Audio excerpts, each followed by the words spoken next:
Монгол улсын үндэсний урлагийн их театр үзүүлж байна. Монгол улсын анх дугаар богод өндөр гэгээн зан озрын тухай нэгэн бүтээл туурсан байдгийг. Энэ бүтээлийн маань хөгжмийг төрийн сойрхолд мөнх болд тэгээ ашгүй миний бие дэглэн туурсан байдаг. Энэ бүтээл маань 2015 оны манай шинэ уран бүтээл болох Мөнх Тэнгэрийн Монгол уран бүтээлд одоо төрөн гарсан байдаг. Энэхүү бүтээлийн би өндөр гэгээн зан озрын хайр дурлалын тухай түүнээс гадна түүний одоо бурхан шашны тэргүүн тэгээ сайхан урлаач зураач талаас нь дэглэн тавьсан байдаг. Эс Эрдэнэгийн зохиолоос уншиж байхдаа би нэгэн сэдлийг олж харсан. Хайртай бүсгүйгээ харин хүмүүст хорлогдоод хайж явсараад олсон.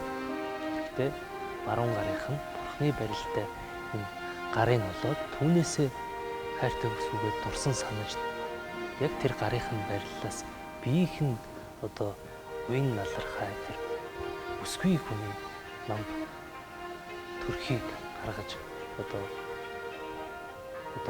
бурхнаа цагаан дээрх бурхнаа уралсан байдаг.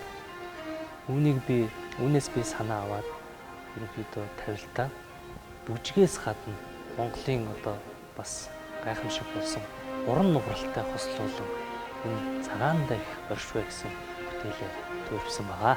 Бүжиг тэглээч маань өндөр гэгээн зан озер цагаан дээрхийг бүтээж байгааг харуулахдаа уран нугаралтын уян налархай хөдөлгөөний бүжгийн хөдөлгөөнтэй хослуулан харуулсан байдаг.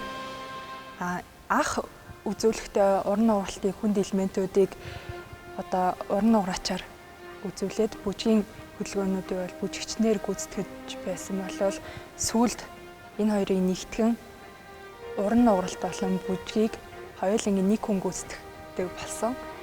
Бүжиглээс гадна уран нугаралтын хүнд элементүүдийг үзүүлнэ гэдэг нь бол бүжигчнээс маш их төсвөр хатуужил шаарддаг. Харин үүнийг үзэгчдэд хүргэнэ гэдэг нь бол яг уран бүтээлч бидний чин хүсэл эрмэлзэл юм аа. Энэхүү бүжиг маань хосын төрлийг харуулсан.